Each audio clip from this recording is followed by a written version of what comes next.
ಆಕಾಶವಾಣಿ ಪ್ರದೇಶ ಸಮಾಚಾರ ಓದುತ್ತಿರುವವರು ರವಿ ಕುಲಕರ್ಣಿ. ಮುಖ್ಯಾಂಶಗಳು. ಮುಖ್ಯಮಂತ್ರಿ ಮೂಲಸೌಕರ್ಯ ಅಭಿವೃದ್ಧಿ ಯೋಜನೆ ಪ್ರಸಕ್ತ ಸಾಲಿನಲ್ಲಿ 8,666.50 ಲಕ್ಷ ರೂಪಾಯಿ ಅನುದಾನ ಹಂಚಿಕೆ. ಮುಖ್ಯಮಂತ್ರಿ ಮಾಹಿತಿ. ಹಿರಿಯ ಸಾಹಿತಿ ಡಾಕ್ಟರ್ ಜಯದೇವಿ ತಾಯಿ ಲೀಗಾಡೆ ಹಾಗೂ ಕನ್ನಡ ಹೋರಾಟಗಾರ ಪ್ರಭುರಾವ್ ಕಂಬಳಿವಾಲೆ ಸ್ಮಾರಕ ಟ್ರಸ್ಟ್ ರಚನೆಗೆ ಸರ್ಕಾರದ ನಿರ್ಧಾರ. ಬರುವ ಜನವರಿ 21ರಿಂದ 28ರವರೆಗೆ ಮೈಸೂರು ಜಿಲ್ಲೆ ಮುಡುಕುತೊರೆ ಜಾತ್ರಾ ಮಹೋತ್ಸವ. ಅಗತ್ಯ ಸಿದ್ಧತೆಗೆ ಜಿಲ್ಲಾ ಉಸ್ತುವಾರಿ ಸಚಿವರ ಸೂಚನೆ. ಜನವರಿ 11ರಿಂದ 18ರವರೆಗೆ ಮೈಸೂರು ರಂಗಾಯಣದಲ್ಲಿ ಪ್ರತಿಷ್ಠಿತ ಬಹುರೂಪಿ ರಾಷ್ಟ್ರೀಯ ನಾಟಕೋತ್ಸವ.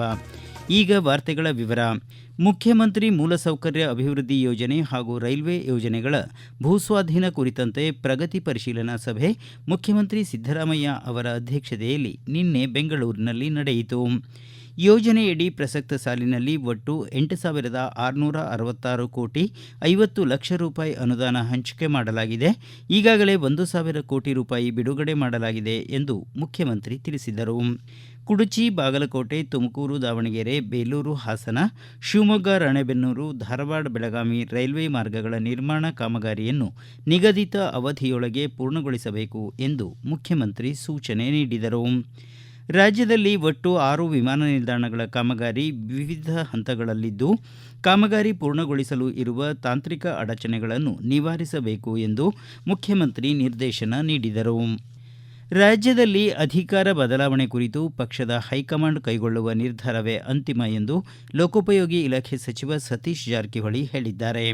ಯಾದಗಿರಿಯಲ್ಲಿ ಸುದ್ದಿಗಾರರೊಂದಿಗೆ ಮಾತನಾಡಿದ ಅವರು, ಮುಂಬರುವ ಬಜೆಟ್ ಅನ್ನು ಮುಖ್ಯಮಂತ್ರಿ ಸಿದ್ದರಾಮಯ್ಯ ಅವರೇ ಮಂಡಿಸಲಿದ್ದು, ಇದರಲ್ಲಿ ಯಾವುದೇ ಅನುಮಾನ ಬೇಡ ಎಂದರು. ಸಂಕ್ರಾಂತಿ ಮುಗಿದ ಮೇಲೆ ಅಧಿಕಾರ ಬದಲಾವಣೆಯಾಗಲಿದೆ ಎನ್ನುವ ಕುರಿತು ಯಾವುದೇ ಮಾಹಿತಿ ಇಲ್ಲ. ಏನೇ ನಿರ್ಧಾರ ಕೈಗೊಳ್ಳುವುದಿದ್ದರೂ ಹೈಕಮಾಂಡ್ಗೆ ಬಿಟ್ಟ ವಿಷಯ ಎಂದು ಅವರು ಸ್ಪಷ್ಟಪಡಿಸಿದರು.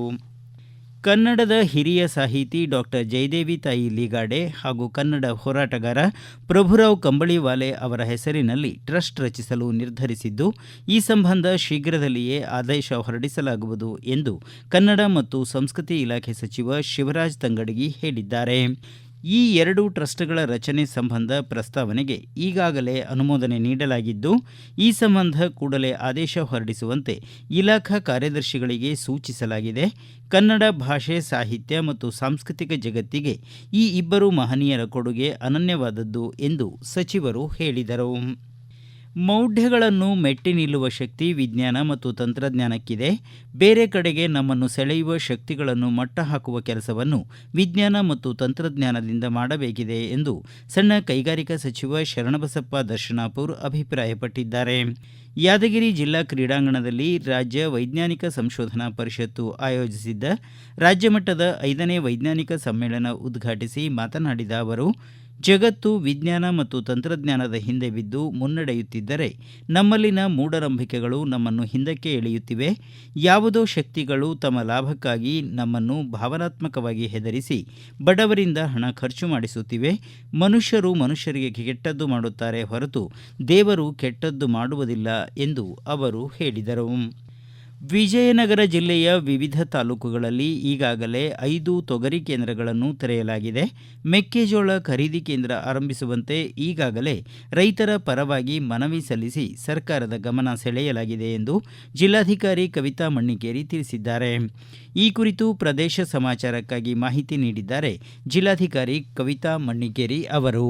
ಈಗಾಗಲೇ ನಾವು ತೊಗರಿಗೆ ಸಂಬಂಧಪಟ್ಟಂತೆ ಹರಪನಹಳ್ಳಿಯಲ್ಲಿ, ಅಗರಬೊಮ್ಮನಹಳ್ಳಿ, ಹೂವಿನಡಗಿ, ಕೂಡ್ಲಿಗಿ ಹಾಗೂ ಮರೆಯಮನಹಳ್ಳಿಯಲ್ಲಿ ನಾವು ಖರೀದಿ ಕೇಂದ್ರಗಳನ್ನ ನಾವು ಓಪನ್ ಮಾಡಿದೀವಿ. ಹಾಗೆ ಮೆಕ್ಕೆಜೋಳಗೆ ಸಂಬಂಧಪಟ್ಟಂತೆ ಅನೇಕ ಮನವಿಗಳು ಬರ್ತಾ ಇದೆ. ಈಗಾಗಲೇ ನಾವು ಹಿಂದೆನೇ ಮನವಿಯನ್ನು ನಾವು ಸರ್ಕಾರಕ್ಕೆ ಕಳಿಸ್ಕೊಟ್ಟಿದ್ದೀವಿ, ಖರೀದಿ ಕೇಂದ್ರ ಓಪನ್ ಮಾಡಬೇಕು ಅಂತ.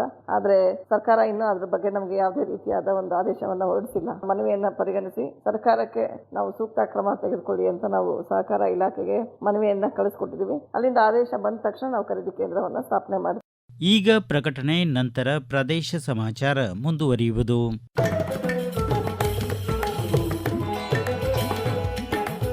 ನಮ್ಮ ಎಲ್ಲಾ ರಾಷ್ಟ್ರೀಯ ವಾರ್ತೆಗಳು ಹಾಗೂ ಪ್ರದೇಶ ಸಮಾಚಾರ ಈಗ ಆಕಾಶವಾಣಿ ನ್ಯೂಸ್ ಕನ್ನಡ ಯೂಟ್ಯೂಬ್ ಚಾನೆಲ್ನಲ್ಲಿ ಲಭ್ಯ. ನಮ್ಮ ಎಕ್ಸ್ ಖಾತೆ ಮತ್ತು ಇನ್ಸ್ಟಾಗ್ರಾಂ ಖಾತೆ ಆಕಾಶವಾಣಿ ನ್ಯೂಸ್ ಕನ್ನಡ. ಹೆಚ್ಚಿನ ಮಾಹಿತಿಗಾಗಿ ನಮ್ಮ ಫೇಸ್ಬುಕ್ ಖಾತೆ ಆಕಾಶವಾಣಿ ವಾರ್ತೆ ಕನ್ನಡವನ್ನು ಅನುಸರಿಸಿ. ನಿಖರ, ನೈಜ ಹಾಗೂ ವಿಶ್ವಾಸಾರ್ಹ ಸುದ್ದಿಗಾಗಿ ಕೇಳಿ ಆಕಾಶವಾಣಿ ವಾರ್ತೆಗಳು. ಪ್ರದೇಶ ಸಮಾಚಾರ ಕೇಳುತ್ತಿದ್ದೀರಿ. ಮೈಸೂರು ಜಿಲ್ಲೆ ಟಿ ನರಸೀಪುರ ತಾಲೂಕಿನ ಮುಡುಕುತೊರೆ ಜಾತ್ರಾ ಮಹೋತ್ಸವ ಬರುವ ಜನವರಿ 21ರಿಂದ 28ರವರೆಗೆ ವಿಜೃಂಭಣೆಯಿಂದ ನಡೆಯಲಿದೆ. ಜಾತ್ರೆಯನ್ನು ಯಾವುದೇ ಲೋಪಗಳಿಲ್ಲದಂತೆ ನಡೆಸಲು ಅಗತ್ಯ ಸಿದ್ಧತೆಗಳನ್ನು ಮಾಡಿಕೊಳ್ಳಬೇಕು. ಧಾರ್ಮಿಕ ಕಾರ್ಯಗಳ ಜೊತೆ ಸಾಂಸ್ಕೃತಿಕ ಕಾರ್ಯಕ್ರಮಗಳನ್ನು ಅಚ್ಚುಕಟ್ಟಾಗಿ ಆಯೋಜಿಸಬೇಕು ಎಂದು ಜಿಲ್ಲಾ ಉಸ್ತುವಾರಿ ಸಚಿವ ಡಾಕ್ಟರ್ ಎಚ್.ಸಿ. ಮಹದೇವಪ್ಪ ಅಧಿಕಾರಿಗಳಿಗೆ ಸೂಚಿಸಿದ್ದಾರೆ. ಜಾತ್ರಾ ಮಹೋತ್ಸವದ ಪೂರ್ವಭಾವಿ ಸಭೆಯಲ್ಲಿ ಈ ಸೂಚನೆ ನೀಡಿದ ಅವರು, ಮುಡುಕುತೊರೆ ಪ್ರಸಿದ್ಧ ಧಾರ್ಮಿಕ ಸ್ಥಳವಾಗಿದ್ದು ಪ್ರವಾಸೋದ್ಯಮ ಕೇಂದ್ರವೂ ಆಗಿದೆ. ಈ ಹಿನ್ನೆಲೆಯಲ್ಲಿ ಈ ಪ್ರದೇಶವನ್ನು ಮತ್ತಷ್ಟು ಅಭಿವೃದ್ಧಿಪಡಿಸಲಾಗುವುದು ಎಂದು ಸಚಿವರು ಹೇಳಿದರು.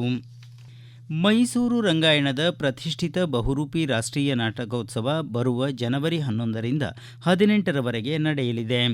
ಜಿಲ್ಲಾಧಿಕಾರಿ ಕಚೇರಿ ಸಭಾಂಗಣದಲ್ಲಿ ನಡೆದ ಉತ್ಸವದ ಪೂರ್ವಭಾವಿ ಸಭೆಯಲ್ಲಿ ಈ ವಿಷಯ ತಿಳಿಸಿದ ಜಿಲ್ಲಾಧಿಕಾರಿ ಡಾಕ್ಟರ್ ಪಿ. ಶಿವರಾಜು, ಈ ಬಾರಿಯ ಉತ್ಸವ 25ನೇ ವರ್ಷದ ಆಚರಣೆಯಾಗಿದ್ದು ಸಂವಿಧಾನ ಶಿಲ್ಪಿ ಡಾಕ್ಟರ್ ಬಿ.ಆರ್. ಅಂಬೇಡ್ಕರ್ ಅವರ ಚಿಂತನೆಯ ಹಿನ್ನೆಲೆಯಲ್ಲಿ ಸಿದ್ಧಗೊಂಡ ನಾಟಕಗಳು ಪ್ರದರ್ಶನಗೊಳ್ಳಲಿವೆ.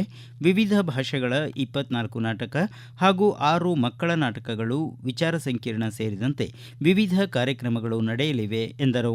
11ರಿಂದ 18ರವರೆಗೆ ಬೆಳಗಿನ ಅವಧಿಯಲ್ಲಿ ಮಕ್ಕಳ ಬಹುರೂಪಿ ಕಾರ್ಯಕ್ರಮ ನಡೆಯಲಿದೆ ಎಂದು ಜಿಲ್ಲಾಧಿಕಾರಿ ತಿಳಿಸಿದರು. ರಾಜ್ಯದ ವಿವಿಧೆಡೆ ರಾಷ್ಟ್ರಕವಿ ಕುವೆಂಪು ಅವರ ಜನ್ಮದಿನವನ್ನು ವಿಶ್ವ ಮಾನವ ದಿನವನ್ನಾಗಿ ಆಚರಿಸಲಾಯಿತು. ಹಲವು ಕಾರ್ಯಕ್ರಮಗಳ ಮೂಲಕ ವಿಶ್ವ ಮಾನವ ಸಂದೇಶ ಸಾರಿದ ಕವಿಗೆ ನಿನ್ನೆ ಗೌರವ ನಮನ ಸಲ್ಲಿಸಲಾಯಿತು. ರಾಷ್ಟ್ರಕವಿ ಕುವೆಂಪುರವರ ವಿಶ್ವ ಮಾನವ ಸಂದೇಶವನ್ನು ಹೊಸ ಪೀಳಿಗೆಯ ಯುವ ಸಮೂಹ ಎತ್ತಿ ಹಿಡಿಯುವ ಮೂಲಕ ಸಮ ಸಮಾಜ ನಿರ್ಮಾಣಕ್ಕೆ ಭದ್ರ ಬುನಾದಿ ಹಾಕಬೇಕಿದೆ ಎಂದು ಕರ್ನಾಟಕ ಜಾನಪದ ಪರಿಷತ್ ಅಧ್ಯಕ್ಷರು ಹಾಗೂ ಹಂಪಿ ಕನ್ನಡ ವಿಶ್ವವಿದ್ಯಾಲಯದ ವಿಶ್ರಾಂತ ಕುಲಪತಿ ಪ್ರೊಫೆಸರ್ ಹಿ.ಜಿ. ಬೋರಲಿಂಗಯ್ಯ ಮನವಿ ಮಾಡಿದರು. ಡಾಕ್ಟರ್ ಮನಮೋಹನ್ ಸಿಂಗ್ ಬೆಂಗಳೂರು ನಗರ ವಿಶ್ವವಿದ್ಯಾಲಯದ ವತಿಯಿಂದ ಏರ್ಪಡಿಸಲಾಗಿದ್ದ ವಿಶ್ವ ಮಾನವ ದಿನಾಚರಣೆಯ ಸಮಾರಂಭ ಮತ್ತು ಪ್ರಸಾರಾಂಗ ಉದ್ಘಾಟಿಸಿ ಮಾತನಾಡಿದ ಅವರು, ಕುವೆಂಪು ಅವರ ಪೂರ್ಣದೃಷ್ಟಿ ಕನ್ನಡ ಸಾಹಿತ್ಯದಲ್ಲಿ ನವ ಮನ್ವಂತರಕ್ಕೆ ನಾಂದಿಯಾಯಿತು ಎಂದು ಪ್ರತಿಪಾದಿಸಿದರು. ಬೆಂಗಳೂರು ಗ್ರಾಮಾಂತರ ಜಿಲ್ಲೆಯ ವಿವಿಧೆಡೆ ರಾಷ್ಟ್ರಕವಿ ಕುವೆಂಪು ಅವರ 121ನೇ ಜನ್ಮದಿನ ಆಚರಿಸಲಾಯಿತು. ದೊಡ್ಡಬಳ್ಳಾಪುರದಲ್ಲಿ ರಾಷ್ಟ್ರೀಯ ಹಬ್ಬಗಳ ಆಚರಣಾ ಸಮಿತಿ ವತಿಯಿಂದ ನಡೆದ ಕಾರ್ಯಕ್ರಮದಲ್ಲಿ ಶಿರಸ್ತೇದಾರ್ ವಿನೋದ್ ಅವರು ರಾಷ್ಟ್ರಕವಿ ಕುವೆಂಪು ಭಾವಚಿತ್ರಕ್ಕೆ ಪುಷ್ಪಾರ್ಚನೆ ಮಾಡುವ ಮೂಲಕ ಗೌರವ ನಮನ ಸಲ್ಲಿಸಿದರು.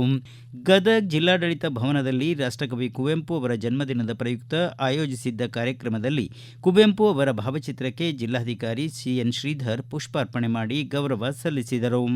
ಮೈಸೂರಿನಲ್ಲಿ ನಡೆದ ಕಾರ್ಯಕ್ರಮವನ್ನು ವಿಧಾನ ಪರಿಷತ್ ಸದಸ್ಯ ಸಿಎನ್ ಮಂಜೇಗೌಡ ಉದ್ಘಾಟಿಸಿದರು. ಚಾಮರಾಜನಗರದಲ್ಲಿ ಆಯೋಜಿಸಿದ್ದ ಕಾರ್ಯಕ್ರಮವನ್ನು ಶಾಸಕ ಸಿ. ಪುಟ್ಟರಂಗಶೆಟ್ಟಿ ಉದ್ಘಾಟಿಸಿದರು. ಇದೇ ಸಂದರ್ಭದಲ್ಲಿ ಕುವೆಂಪು ಜನ್ಮದಿನದ ಅಂಗವಾಗಿ ಆಯೋಜಿಸಿದ್ದ ಪ್ರಬಂಧ ಸ್ಪರ್ಧೆಯಲ್ಲಿ ವಿಜೇತರಾದ ವಿದ್ಯಾರ್ಥಿಗಳಿಗೆ ಬಹುಮಾನ ಮತ್ತು ಹಿರಿಯ ಕಲಾವಿದರ ಮಾಶಾಸನ ಪತ್ರ ವಿತರಣೆ ಮಾಡಲಾಯಿತು. ಧಾರವಾಡದಲ್ಲಿ ಆಯೋಜಿಸಿದ್ದ ವಿಶ್ವ ಮಾನವ ದಿನಾಚರಣೆಯ ಕಾರ್ಯಕ್ರಮಕ್ಕೆ ಜಿಲ್ಲಾಧಿಕಾರಿ ದಿವ್ಯಪ್ರಭು ಕುವೆಂಪು ಅವರ ಭಾವಚಿತ್ರಕ್ಕೆ ಪುಷ್ಪಾರ್ಚನೆ ಮಾಡಿ ಚಾಲನೆ ನೀಡಿದರು. ಕಲಬುರಗಿಯಲ್ಲಿ ನಡೆದ ವಿಶ್ವ ಮಾನವ ದಿನಾಚರಣೆ ಕಾರ್ಯಕ್ರಮವನ್ನು ಶಾಸಕ ಅಲ್ಲಮ ಪ್ರಭು ಪಾಟೀಲ್ ಉದ್ಘಾಟಿಸಿದರು. ಸಾರ್ವಜನಿಕರಿಗೆ ನೇರವಾಗಿ ಲಾಭ ತಲುಪಿಸುವ ಕೇಂದ್ರ ಸರ್ಕಾರದ ಯೋಜನೆಗಳ ಅನುಷ್ಠಾನದಲ್ಲಿ ವೇಗ, ಪಾರದರ್ಶಕತೆ ಮತ್ತು ಗುಣಮಟ್ಟ ಕಾಪಾಡಿಕೊಳ್ಳಬೇಕು ಎಂದು ಸಂಸದ ಡಾಕ್ಟರ್ ಸಿ.ಎನ್. ಮಂಜುನಾಥ್ ಸೂಚಿಸಿದ್ದಾರೆ. ರಾಮನಗರ ಜಿಲ್ಲಾ ಪಂಚಾಯಿತಿ ಸಭಾಭವನದಲ್ಲಿ ನಡೆದ ದಿಶಾ ಪ್ರಗತಿ ಪರಿಶೀಲನಾ ಸಭೆಯಲ್ಲಿ ಈ ಸೂಚನೆ ನೀಡಿದ ಅವರು, ಬಾಕಿ ಉಳಿದಿರುವ ಕಾಮಗಾರಿಗಳನ್ನು ನಿಗದಿತ ಅವಧಿಯೊಳಗೆ ಪೂರ್ಣಗೊಳಿಸಬೇಕು ಎಂದರು. ವಿವಿಧ ಇಲಾಖೆ ಅಧಿಕಾರಿಗಳು ಸಾರ್ವಜನಿಕರ ಸಮಸ್ಯೆಗಳಿಗೆ ತ್ವರಿತವಾಗಿ ಸ್ಪಂದಿಸಬೇಕು, ಅನಗತ್ಯ ವಿಳಂಬ ಧೋರಣೆ ಸಲ್ಲದು ಎಂದು ಅವರು ಹೇಳಿದರು. ಕೊನೆಯಲ್ಲಿ ಮತ್ತೊಮ್ಮೆ ಮುಖ್ಯಾಂಶಗಳು. ಮುಖ್ಯಮಂತ್ರಿ ಮೂಲಸೌಕರ್ಯ ಅಭಿವೃದ್ಧಿ ಯೋಜನೆ ಪ್ರಸಕ್ತ ಸಾಲಿನಲ್ಲಿ 8,666.50 ಲಕ್ಷ ರೂಪಾಯಿ ಅನುದಾನ ಹಂಚಿಕೆ, ಮುಖ್ಯಮಂತ್ರಿ ಮಾಹಿತಿ. ಹಿರಿಯ ಸಾಹಿತಿ ಡಾಕ್ಟರ್ ಜಯದೇವಿ ತಾಯಿ ಲಿಗಾಡೆ ಹಾಗೂ ಕನ್ನಡ ಹೋರಾಟಗಾರ ಪ್ರಭುರಾವ್ ಕಂಬಳಿವಾಲೆ ಸ್ಮಾರಕ ಟ್ರಸ್ಟ್ ರಚನೆಗೆ ಸರ್ಕಾರದ ನಿರ್ಧಾರ. ಬರುವ ಜನವರಿ 21ರಿಂದ 28ರವರೆಗೆ ಮೈಸೂರು ಜಿಲ್ಲೆ ಮುಡುಕುತೊರೆ ಜಾತ್ರಾ ಮಹೋತ್ಸವ, ಅಗತ್ಯ ಸಿದ್ಧತೆಗೆ ಜಿಲ್ಲಾ ಉಸ್ತುವಾರಿ ಸಚಿವರ ಸೂಚನೆ. ಜನವರಿ 11ರಿಂದ 18ರವರೆಗೆ ಮೈಸೂರು ರಂಗಾಯಣದಲ್ಲಿ ಪ್ರತಿಷ್ಠಿತ ಬಹುರೂಪಿ ರಾಷ್ಟ್ರೀಯ ನಾಟಕೋತ್ಸವ. ಇಲ್ಲಿಗೆ ಪ್ರದೇಶ ಸಮಾಚಾರ ಮುಕ್ತಾಯವಾಯಿತು.